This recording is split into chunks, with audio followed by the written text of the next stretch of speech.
Okay, magandang araw muli sa inyo mga bata. Andito na naman ako si Teacher Diana Lynn para turuan kayo sa ating panibagong aralin. At ngayon ay pag-aaralan natin ang asignaturang Matematika o Math. Tayo ngayon ay nasa quarter 2, week 7. Opo, week 7 na po tayo.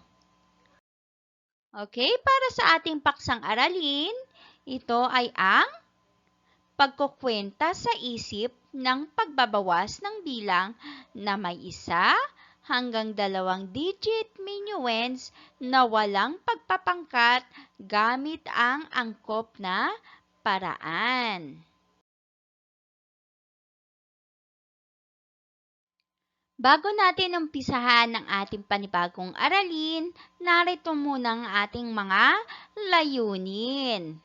Sa pagtatapos ng aralin, inaasahan na iyong una, nauunawaan kung paano ang pagbabawas ng bilang na may 1 digit mula sa 2 digit na minuends nang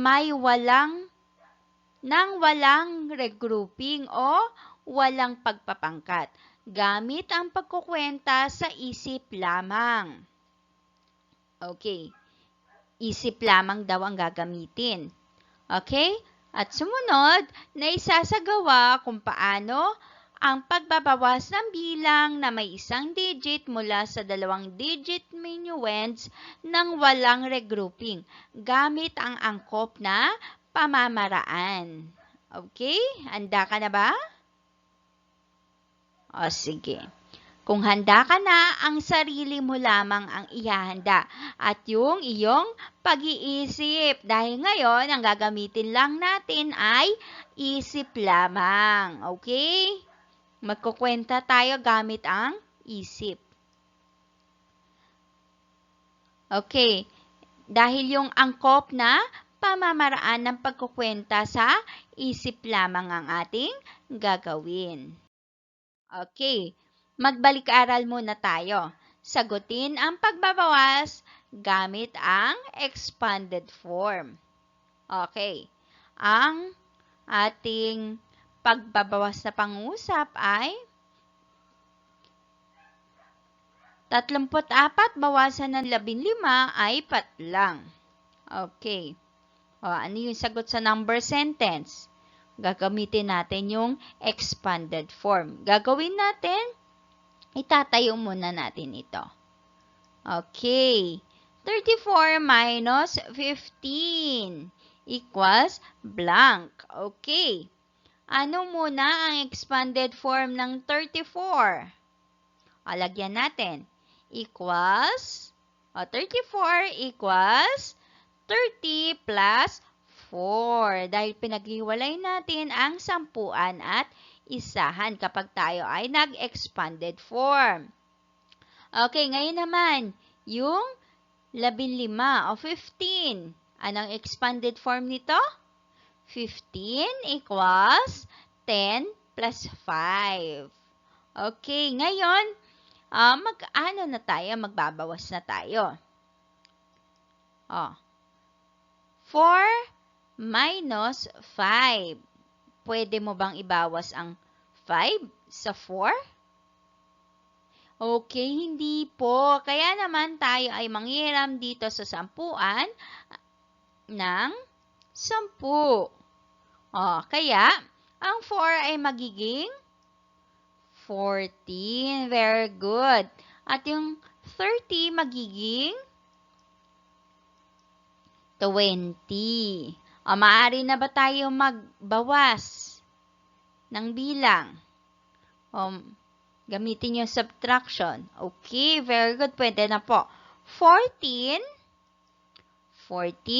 minus 5. Ano ang iyong sagot? Okay, at ang ating sagot ay 9. Okay, ganyan rin ba ang iyong sagot? Very good. Ngayon naman, 20 minus 10, ilan? Ano ang ating difference? Okay, ito ay 10. Okay, lagyan natin. Ituloy natin gawin nating expanded form din. 10 plus 9 equals. Dito naman tayo, gawin natin itong standard algorithm. Okay, katulad dito. Ito kasi yung expanded form, pinahabang pamamaraan ng pagbabawas. Ito naman, yung standard algorithm, ito yung pinaikli. Okay. 34 minus 15. Okay, yung 5, hindi natin maaaring ibawas sa 4. Kaya naman tayo ay manghihiram dito sa 3 ng 10. Manghihiram tayo dito sa tens. Ito, yung 4 magiging 14. At yung 3 magiging 2. Okay. Magbawas na tayo. 14 minus 5 equals? Okay, 9. 2 minus 1 equals? 1. Very good. At ang ating sagot ay 19. Ang expanded form nito ay 10 at siyam. 19 equals 10 plus 9. Kaya ang sagot natin sa ating pamilang na pangusap sa pagbabawas ay 34 minus 15 equals 19. Okay. Sumunod. 46 minus 18 equals blank. Okay. Itayo natin. 46 minus 18 equals blank. Okay. Pakita muna natin ang expanded form ng minuend. Okay. Ito ay 46 equals 40 plus 6. Ngayon naman, pakita natin ang expanded form ng subtrahend. Okay. 18.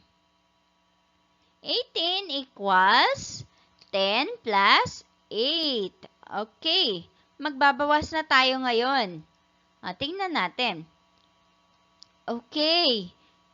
Ang unahin natin ay ang isahan. Pagkatapos ang sampuan. Maaari ba natin ibawas ang 8 sa 6? Hindi po. Kaya naman tayo ay manghihiram dito sa 40. Ang 40 ay hiraman natin ng 10. Yung 6 magiging 16. At ang 40 magiging 30. Okay? Maaari na ba tayo magbawas? Okay, pwede na po. 16 minus 8. Bilangin mo nga. Okay, at ang ating sagot ay 8. 30 minus 10 equals? Okay, ang sagot ay 20. 20, ibabalang natin yung plus sign dito. Okay? Para maipakita ang expanded form. Okay, equals 20 plus 8. Sagutan naman natin ang standard algorithm. Okay, 46 minus 18. Hindi natin maaaring ibawas ang 8 sa 6. Kaya tayo manghihiram dito sa sampuan ng isa. Ng isang 10. Kaya naman, itong 6 ay magiging 16. At ang 4 ay magiging 3. Okay. Ibawas na natin ang 8 sa 16. 16 minus 8 equals? Okay, 8. At 3 minus 1 equals 2. Okay. Kaya ang ating sagot ay 28. O 28 equals 20 plus 8 sa expanded form. Okay, kaya ang ating sagot sa pamilang na pangusap ay 46 minus 18 equals 28. Okay? Ito pa. 65 minus 19. Okay, equals blank. Itayo muna natin ito. 65 minus 19 equals blank. Okay. Gawin natin muna ang expanded form ng minuend. Ito. 65 equals 60 plus 5. Yun yung expanded form nito. Ngayon naman, yung subtrahend naman. Ano yung expanded form ng 19 o 11? Ito ay 10 plus 9. Very good. Ngayon, magbabawas tayo ng isahan muna pagkatapos ang sampuan. Tingnan natin ang isahan. Okay, 5 minus 9. Pwede ba yon? Hindi po. Kaya anong gagawin natin? Manghihiram tayo dito sa sampuan. Dito sa 60. Ang 60 ay babawasan natin ng 10. At ilalagay natin dito sa isahan. Kaya naman ang 5 na isahan ay magiging 15. Dahil nanghiram na tayo ng 10 sa 60. Ang 60 ay magiging 50. Okay. Maaari na ba tayo magbawas? Okay, pwede na po. 15 minus 9 equals, ilan po? Okay, at ang ating sagot ay 6. Very good. 50 minus 10. Ilan ang sagot? Okay, ito ay 40 o 4 na po. Ay baba natin yung plus sign. Okay? 4 na po at 6. Tingnan natin kung ang sagot natin dito sa standard algorithm ay kaparehas din nito. Okay. 65 minus 19. Hindi natin maaaring ibawas ang siyam sa 5. Kaya naman manghihiram tayo dito sa 6. Ang 5 ay magiging 15. Ang 6 ay magiging 5. Okay. Ngayon, pwede na tayong magbawas. 15 minus 9. Ang sagot ay 6. Very good. 5 minus 1 equals 4. Very good. Kaya ang sagot natin ay 46. O ang expanded form nito ay 40 plus 6. Kaya naman ang sagot natin sa pamilyang na pangungusap na 65 minus 19 equals 46.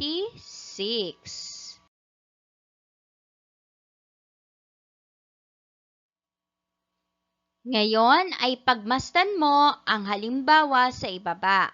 Kailangan mong sagutin ang mga pamilyang na pangungusap sa bawat hagdan upang maakyat mo ang dulo nito. Okay, 'di ba? Syempre kapag umakyat tayo, mag-uumpisa tayo sa ibaba. Kaya dito tayo mag-umpisa sa 18 minus 7 equals blank. So sunod 27 minus 5 equals blank. At 36 minus 3 equals blank.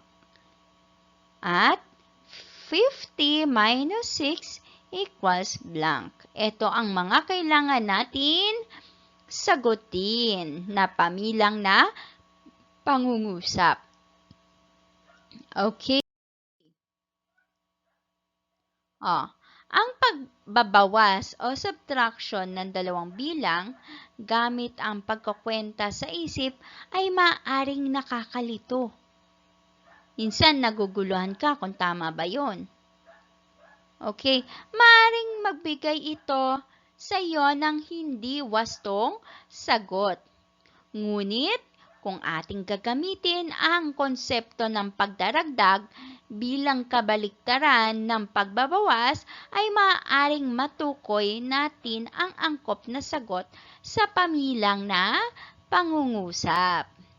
Okay, ang angkop na pamamaraan para malaman mo yung sagot sa pagbabawas kapag ikaw ay gagamit lang ng isip, ay yung kabaliktaran nito yung gagamitin natin, yung pagdaragdag. Diba? Yung kabaliktaran ng pagbabawas ay pagdaragdag. Kaya ganitong paraan natin gagawin para hindi tayo malito at hindi tayo magkamali ng ating sagot. Okay? Ngayon, tingnan at sagutan mo ang mga pamilang na pangungusap sa bawat hagdan gamit ang pagkukwenta sa isip lamang. Okay. 18 minus 7 equals blank. Okay. Pakita natin ano yung maaari natin maging pamilang na pangungusap dito. Okay, di ba? Ang kabaliktaran nito ay pagdaragdag. Kaya naman, ang 18 minus 7 equals blank, magiging, ano na po ito? Pagdaragdag na pangungusap. Pangungusap na pagdaragdag. Ito na pong minuend natin, yung magiging sum natin mamaya. Okay? Ito na yung magiging sagot natin. Tandaan nyo, palagi pag sa pagdaragdag, ang sagot ay palaging mataas. Diba? Kasi nagdaragdag tayo. Okay, paano gagawin natin? Isipin nga natin, anong kabaliktaran ng 18 minus 7 equals blank? Anong pamilang na pangungusap ito? Okay, ganito. Gamitin natin pagdaragdag, ha?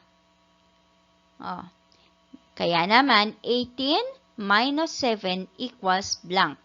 Ang unahin natin, ito yung 7. Okay, plus blank equals 18. Ganito na ang ating magiging pamilang na pangungusap. Okay? Naunawaan po ba? Okay, given na kasi yung 18, pati yung 7. Kaya naman, ang nawawala ay yung isang addends. Okay?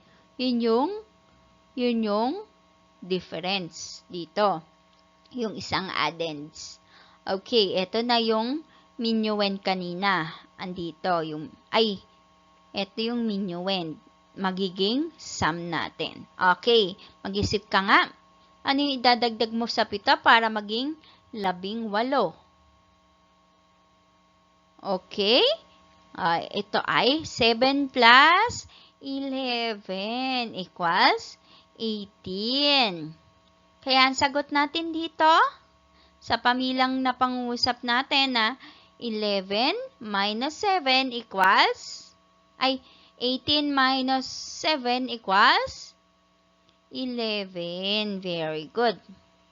Ilagay natin. Ituloy natin. 27 minus 5 equals blank. Ano naman ito? Katulad pa rin kanina, ipapakita mo yung pagdaragdag na pangungusap. Nakabaliktaran na pangungusap, pamilang na pangungusap na pagbabawas. Kaya naman, 27 minus 5 equals blank. Yung 5 plus blank equals 27. Mag-isip tayo, anong sagot? Sa addends na nawawala, anong idadagdag natin sa 5 para maging 27? Isip-isip. Okay, very good. Ito ay 5 plus 22 equals 27. Ang sagot natin dito ay 27 minus 5 equals 22. Okay? Sumunod naman, 36 minus 3 equals, okay, katulad pa rin kanina, 36 minus 3 equals blank. 3 plus blank equals 36. O, mag-isip tayo ng bilang. Pag idinagdag mo sa 3, ang sagot ay 36. O, ito ay 33. Okay, 3 plus 33 equals 36. Okay, 33. Okay. Sumunod. 50 minus 6 equals blank. Anong sagot natin? Gawin muna natin yung kabaliktaran nito. 50 minus 6 equals blank. 6 plus blank equals 50. Anong idadagdag mo sa 6 para maging 50? Okay, tama. Ito ay 6 plus 44 equals 50. Kaya ang sagot natin dito, 50 minus 6 equals 44. Okay. Aba, may pattern pala tayo dito. Okay. Ang mga sagot natin ay 11, 22, 33, at 44. Okay. Tandaan natin, ang mental math o yung pagkukwenta sa isip lamang, sa subtraction ay mabisang paraan ng mabilis at madaling paraan ng pagbabawas. Ginagawa ito na hindi gumagamit ng lapis at papel, kundi isip lamang ang pinapagana. Okay, isip lang ang ginagamit natin. Subukin naman nating magbawas gamit ang ating isip lamang. Okay, 45 minus 3? Okay, anong sagot natin? Mabilisan natin at ang tamang sagot ay 42. Okay, sumunod. 68 minus 8? Pwede natin ibawas muna yung isahan, tapos yung sampuan. Okay? At 68 minus 8 equals 60. Very good. Okay, sumunod. 34 minus 2 equals 32. Very good. Okay, sumunod naman ay 79 minus 1. 79 minus 1 equals 78. Very good. At 27 minus 4 equals 23. Okay? Madali lang, di ba? Alam nyo na ngayon kung paano ang pagbabawas gamit ang isip lamang. Okay. Sige.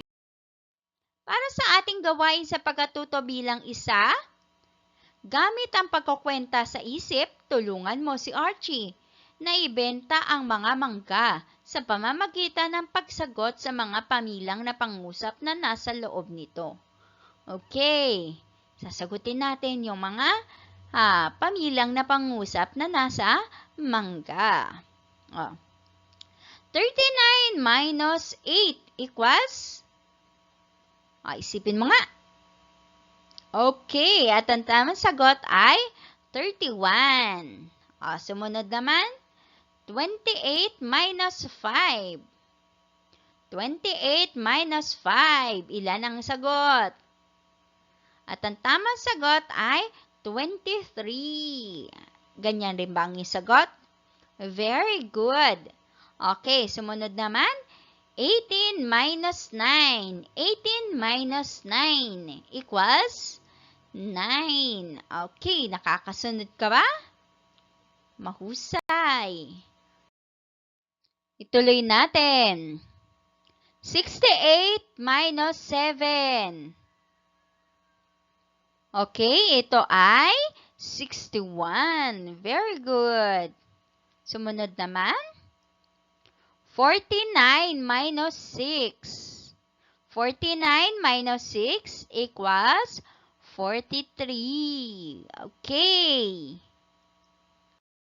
Ito naman, para sa gawain sa pagkatuto bilang 2, ibigay mo ang sagot gamit ang pagkukwenta sa isip lamang. Okay, kayang-kaya mo na to. Number 1, ibawas ang 4 sa 24. Bawasan mo ng 4 daw ang 24. Okay, 24 minus 4 equals? Very good. Ito ay 20. Okay, number 2. Ang 7 ay ibawas sa 37. Ano ito? Okay, at ang tamang sagot ay 30. Okay? Tandaan, pag parehas ang isahan, syempre 0 yon. Ang sagot dito sa isahan. Yun yung technique. Number 3. Ibigay ang sagot sa 49 minus 6 equals blank. Ano yon?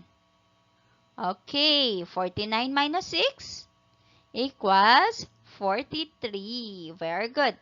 Number 4. Alisin ang 8 sa 99. Ito ay 91. Very good. Okay, panlima. Ang 5 ay bawas sa 86. Ang 5 ay bawas sa 86. Ilan ito? Okay, tama. Ito ay 81. Ay, tuloy natin. Kunin ang 6 sa 89. Ibawas mo daw yung 6 sa 89. Ilan ito? Okay, ito ay 83. Okay, pang-7. Ibawas ang 7 sa 38. Ito ay 31. Very good. Kunin ang 6 sa 66. Napakadali nito. Okay, ang sagot ay 60. Tama ka ba? Very good. Okay, siyam. Ibawas ang 2 sa 90. Okay? Ang sagot ay 77. Okay? Pwede naman tayo mag-backward counting para malaman yung sagot sa pagbabawas. Okay? Number 10. Kunin ang 5 sa 87. At ang sagot ay 82. Okay.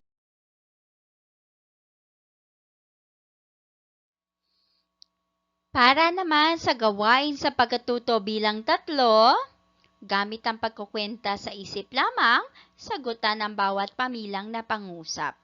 Okay? Isip lamang, isip-isip. Okay, una. 46 minus 6 equals blank. Ano ang isagot? At ang tamang sagot ay 40. Ganyan rin ba yung sagot? Very good. 36 minus 4.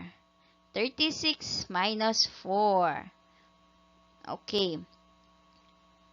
Ito ay 32.